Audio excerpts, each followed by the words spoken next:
Why your country won't win the World Cup, but could. Introduction. The FIFA Men's World Cup of Football, or soccer if you prefer, the world's greatest sports event, the world's game at its biggest stage, and with it, the world's most coveted sporting prize, the FIFA World Cup trophy. From its inception in 1930 to the end of the 2018 edition in Russia, there have been 21 tournaments. A total of 457 tournament berths, filled by only 82 countries.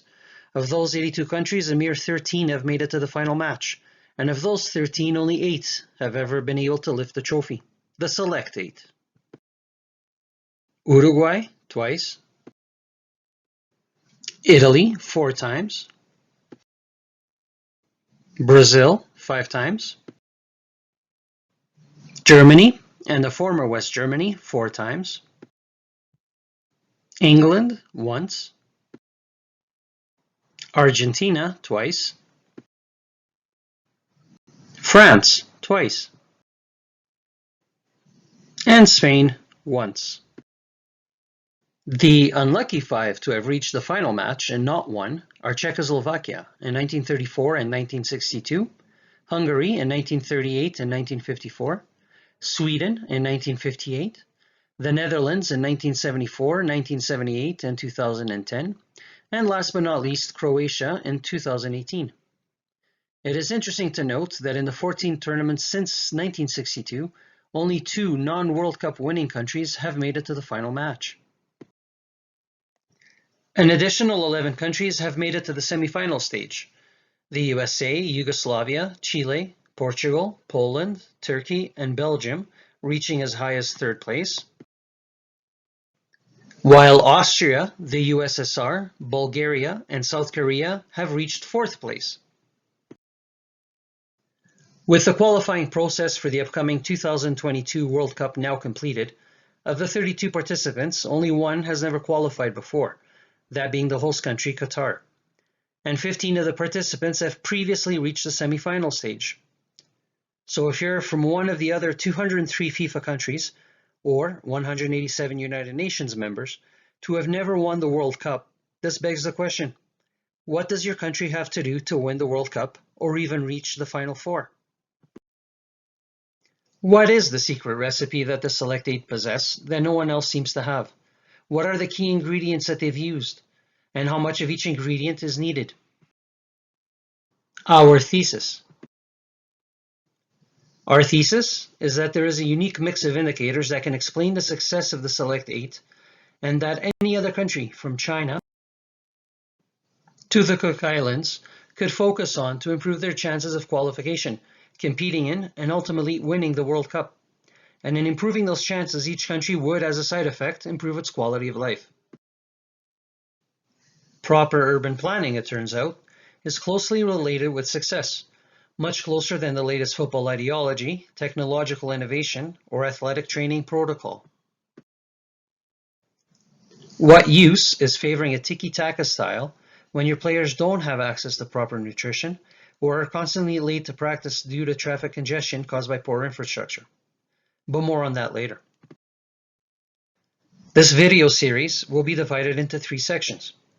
The introductory section will explain the 7 indicators that we chose, as well as briefly discuss a few indicators that we considered but didn't utilize.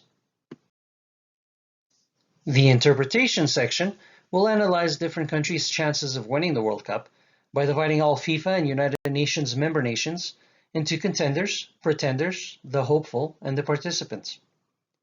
The contenders covers the 9 countries that, according to our metrics, have a legitimate shot at winning the World Cup. The pretenders looks at the 21 countries that, with some adjustments, could become contenders, while the section on the hopeful will analyze the 36 countries that need to make more significant improvements. The last portion, the participants, covers the remaining 171 countries, which we've split into 4 tiers: 36 in the first tier, 50 in the second, 47 in the third, and 38 in the fourth. The final section, the metrics, will review how we measured and weighed the 7 indicators. If you're into stats and numbers, you'll like this one. Then, once this video series is complete, we will start a different video series covering individual countries. USA, you're up first. Before we proceed though, there are three factors that we ask you, the viewer, to keep in mind. 1. Selection of data. Attempting to quantify sporting or non-sporting factors is an inherently imperfect process, as anyone who has ever gambled on sports can attest to. There are no absolute formulas in sport, no equation that A plus B equals C, just various interpretations of A, B, and C, and how they relate to each other. And for these interpretations to be correct, one has of course to begin with the right measurable data sets. Knowing which data to use is the first challenge. Luckily for football fans, baseball statisticians have been laying the groundwork for us for decades, and Michael Lewis's 2003 book Moneyball was key in introducing sports fans around the world to Bill James, sabermetrics, and Billy Beane. While the selective statistical approach as outlined in Moneyball was readily applicable to baseball, applying it to football has been a different matter. The variety of possible intentions and outcomes from a pass, a shot, a dribble, or an error makes football incredibly hard to quantify in a mathematical model. Is a successful pass forward worth more than a lateral or back pass? Unlike baseball, which is more static and more orderly, the human factor makes football that much more complicated for statisticians, mathematicians, and analysts. But that hasn't stopped the pioneers in football analysis. On the theoretical side, Stefan Szymanski and Simon Cooper's 2009 book, Soccernomics, applied a mathematical approach to football in a manner not done before to include non-sporting factors. And on the practical side, Matthew Benham's purchase of Brentford FC in 2012 and FC Midtjylland in 2014 revolutionized the use of statistical models in player selection, while companies like Ted Knutsen's StatsBomb, founded in 2017, have been at the forefront of gathering, analyzing, and providing data to clubs. 2. Interpretation of data. If selecting the right data is complicated, interpreting it is even more difficult. We are well aware that rankings or statistics are always up for debate and interpretation, and if taken individually can be downright dismissible. But if various metrics are used and then averaged out, a clearer picture emerges. For example, in the FIFA Coca-Cola World Ranking, Belgium currently holds second place. Does this mean that their chances of winning the World Cup are really higher than Germany's or England's? Any knowledgeable fan knows that the answer is no, but they are ranked second for a reason, and that ranking cannot be readily dismissed either. 3. Luck. The unavoidable factor in sports.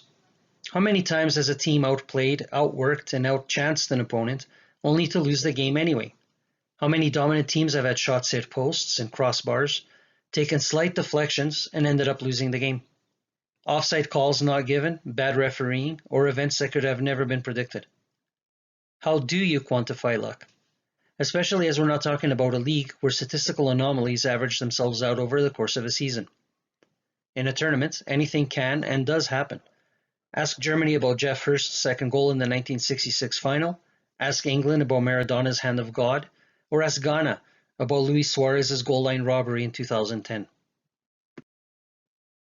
So, with those three factors in mind, please enjoy the rest of this video series, knowing that this will ultimately serve as the groundwork for smarter people than us to inch closer to answering a universal footballing question. What does your country have to do to win the World Cup?